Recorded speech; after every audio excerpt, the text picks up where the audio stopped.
Hello guys, आज हम discuss करने वाले हैं क्लास 10 इंग्लिश के भोली चैप्टर की शॉर्ट समरी। जैसा कि चैप्टर का नेम है भोली, वैसे ही इस चैप्टर में केवल और केवल भोली की ही बात की गई है। उसका रियल नेम है सुरेखा। तो गाइस, सुरेखा के फादर का नाम है रामलाल नंबरदार, जिनकी 4 बेटियां हैं, 3 बेटे हैं और चारों बेटियां काफी हेल्दी हैं, खूबसूरत हैं और बेटे भी अच्छे खासे हैं क्योंकि वो एक अच्छा किसान है। उसके घर में खाने पीने की कोई कमी नहीं है। भोली जब जन्म ली थी तो बहुत ज्यादा सुंदर थी, क्यूट थी, बट जब वो 2 साल की थी तो उसको स्मॉल पॉक्स हो जाता है। इस वजह से उसकी स्किन पर बहुत सारे निशान आ जाते हैं और उसकी खूबसूरती कहीं खो जाती है। जब वो थोड़ी बड़ी हुई तो चारपाई से नीचे गिर गई। इस वजह से उसके दिमाग में चोट लग गई और उसकी समझदारी, कहा जा सकता है दिमागी तौर पर, थोड़ी सी वीक हो गई थी। जब वो 5 ईयर की हुई तब वो बोलना सीखी थी। बोलने में भी वो हिचकिचाती थी, बहुत रुक रुक कर बोलती थी क्योंकि वो हकलाती थी। रामलाल की जितनी बेटियां थीं उनमें से राधा सबसे बड़ी थी। उसकी शादी हो चुकी थी। मंगला, जिसकी शादी तय हो चुकी थी। चंपा, उसकी शादी के लिए वो सोच रहा था। अब बची कौन? भोली, जिसकी उम्र 7 साल की थी। जब मंगला की शादी हुई तो भोली यानी सुरेखा केवल 7 साल की थी। उसी टाइम पर क्या था, गांव में एक प्राइमरी स्कूल खुला था। उसके उद्घाटन के लिए एक तहसीलदार आए थे तो उन्होंने कहा था कि तुम अपनी बेटियों का एडमिशन इस स्कूल में करा दो, तो सारे लोगों को प्रेरणा मिलेगी कि भाई देखो, रामलाल की बेटियां पढ़ती हैं तो हमारी बेटियां भी जाएंगी। ये बात आकर रामलाल अपनी वाइफ से कहता है तो जो उसकी वाइफ थी वो कहती है, आप पागल हो गए हो, कोई भी लड़का शादी नहीं करेगा आपकी लड़कियों से अगर आपने पढ़ने भेज दिया। अब दिक्कत ये नहीं थी कि उसकी वाइफ मना कर रही थी या वो मना कर रहा था, दिक्कत ये थी कि रामलाल तहसीलदार की बात को टाल नहीं सकता था। अब वो इस सिचुएशन से बाहर निकलने के लिए करता क्या है, उसकी वाइफ उसको सजेस्ट करती है कि भोली की तो शादी वैसे भी नहीं होगी, एक तो वो दिमाग से कमजोर है, ऊपर से उसकी शक्ल अच्छी नहीं है, तो ऐसा कीजिए आप भोली का एडमिशन करा दीजिए। तो रामलाल अपनी बेटी से कहता है कि कल से तुम पढ़ने जाओगी। तो भोली एकदम से रोने लगती है। तो वो कहती है, रामलाल कहता है, तुम मूर्ख हो क्या, मैं तुम्हें पढ़ने ले जा रहा हूँ, तुम रो रही हो, वैसे भी तुम हो किसका।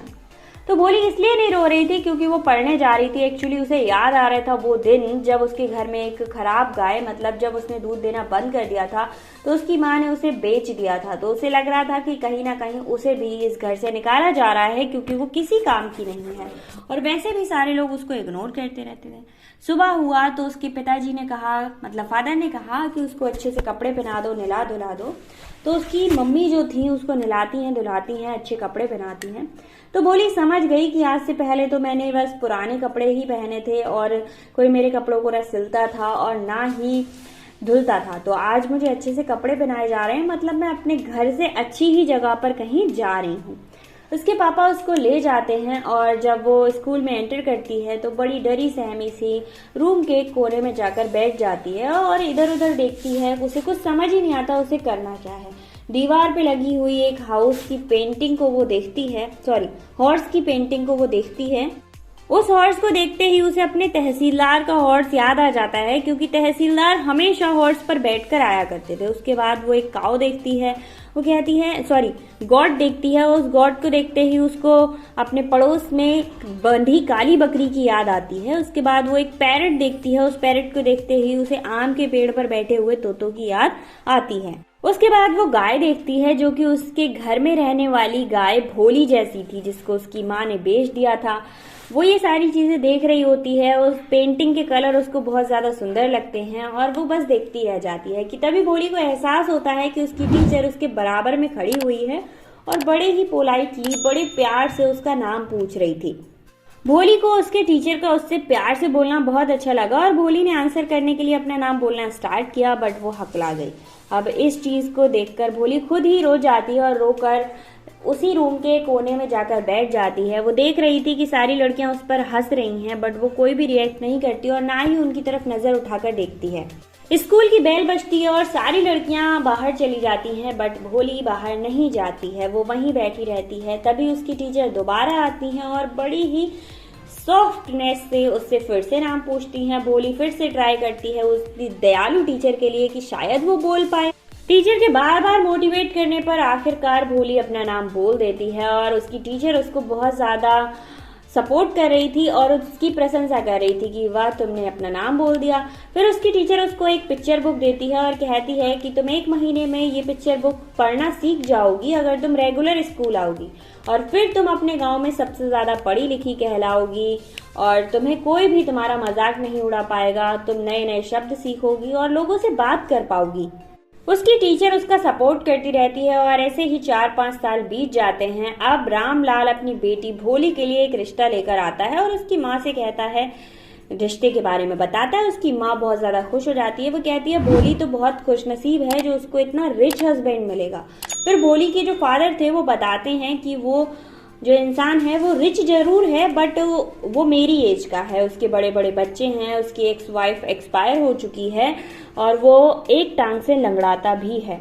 तो उसकी माँ कहती है तो क्या हुआ, है तो इंसान ही ना और पैसा तो है ही उसके पास। उसकी माँ कहती है कि आदमी कभी बूढ़े नहीं होते, 45 या 50 वर्ष आदमियों के लिए ज्यादा नहीं होता। हमें तो सौभाग्य की बात है कि वो हमारी बेटी भोली से शादी कर रहा है। अगर हमने उसका प्रपोजल एक्सेप्ट नहीं किया तो भोली जिंदगी भर कुंवारी ही रह जाएगी। भोली ये सारी बातें बेड पर लेटी सुन रही थी। अगले ही दिन विशंबर नाथ, वही बूढ़ा आदमी, अपने सारे रिश्तेदारों के साथ ठाट बाट से बड़े जोरों शोरों से घर में आता है रिश्ता लेकर। ये देखकर रामलाल बहुत ज्यादा खुश हो जाता है। उसने उम्मीद नहीं की थी कि कभी उसकी बेटी भोली का इतना अच्छा रिश्ता होगा। वो कहता है कि अगर मेरी बेटी राधा, मंगला और चंपा होती तो वो भोली की शादी देखकर जल जाती, क्योंकि उसके पति के पास बहुत ज्यादा पैसा है। उसके बाद क्या था, शादी का टाइम हो गया और भोली का हस्बैंड मतलब विशंबर नाथ दोनों ही मंडप पर जाकर बैठ जाते हैं कि तभी एक औरत आती है और भोली का घूंघट उठा देती है। विशंबर नाथ भोली के चेहरे पर पड़े दागों को देखकर एकदम से हक्का बक्का रह जाता है और वो कहता है ये क्या है। वो रामलाल से 5,000 रुपए की डिमांड करता है और कहता है कि वरना मैं शादी नहीं करूंगा। रामलाल अपनी पगड़ी उतार कर उसके चरणों में रख देते हैं, सब कुछ रिक्वेस्ट करते हैं, बट जो विशंबर नाथ था वो तस से मस नहीं होता। वो अपनी बात पर अटल रहता है और कहता है नहीं, मुझे 5,000 रुपए ही चाहिए। अब होना क्या था, रामलाल ने जैसे तैसे इकट्ठे करके 5,000 रुपए लाकर विशंबर नाथ को दे दिए और जैसे ही रामलाल ने रुपए लाकर दिए, विशंबर ने बड़े घमंड से कहा कि लाओ माला लेकर आओ और मैं शादी करूंगा। जैसे ही माला आई, भोली एकदम भड़क गई। गुस्से में लाल ताल होकर उसने माला को पकड़ा और मंडप के जलते हुए कुंड में फेंक दिया। उसने कहा कि मैं इस लालची आदमी से शादी नहीं कर सकती। तभी रामलाल कह रहा था कि तुम पागल हो गई हो, तुम अपने पिता की इज्जत उछालना चाहती हो, तुम्हें बिल्कुल भी फिक्र नहीं है, तुम हमारी समाज में नाक कटवाओगी, ऐसे वर्ड का यूज करने लगा। तभी भोली बोली कि आपकी इज्जत के खातिर ही मैंने इस बूढ़े लंगड़े आदमी से शादी करने के लिए हाँ कर दिया था, बट अब इसका लालच देखकर मैं मना कर रही हूँ, मैं इस आदमी से शादी नहीं कर सकती। देखो, साफ साफ बोलता देखकर सारे समाज के लोग और उसके पिता, यहाँ तक कि विशंबर नाथ भी शौक था कि भोली आखिर एक मासूम गाय थी जो कभी बोल नहीं पाती थी और ना कुछ समझ पाती थी, वो आज इतना कैसे बोल रही थी। सारे लोग अपने अपने घर चले गए। विशंबर नाथ अपने सारे रिश्तेदारों को लेकर वापस लौट गया। अब भोली अपने घर में अकेली थी अपने पिता के साथ। उसके पिता उसके पास आते हैं और कहते हैं अब तेरा क्या होगा, कोई तुझसे शादी नहीं करेगा, तूने ये क्यों किया। तो भोली अपने मन को शांत करती हुई अपने पिता से कहती है कि आप चिंता मत कीजिए, मैं बुढ़ापे में आपकी सेवा करूंगी और जिस स्कूल में मैं पढ़ती हूँ उसी स्कूल में पढ़ाऊंगी। और ये सारी बातें कहने के बाद साइड में खड़ी हुई अपनी टीचर के पास जाती है और पूछती है क्या मैंने ठीक किया टीचर। टीचर कहती हैं हाँ तुमने बिल्कुल ठीक किया, ये फैसला तुम्हारे लिए एकदम सही था। उसकी टीचर सोच रही थी कि अब भोली की पढ़ाई कंप्लीट हो चुकी है, वो खुद के लिए बोलना सीख चुकी है। तो गाइस यहीं पर हमारा चैप्टर फिनिश हो जाता है। आई होप आपको समझ आया होगा। मिलते हैं नेक्स्ट वीडियो में एक और शॉर्ट समरी के साथ।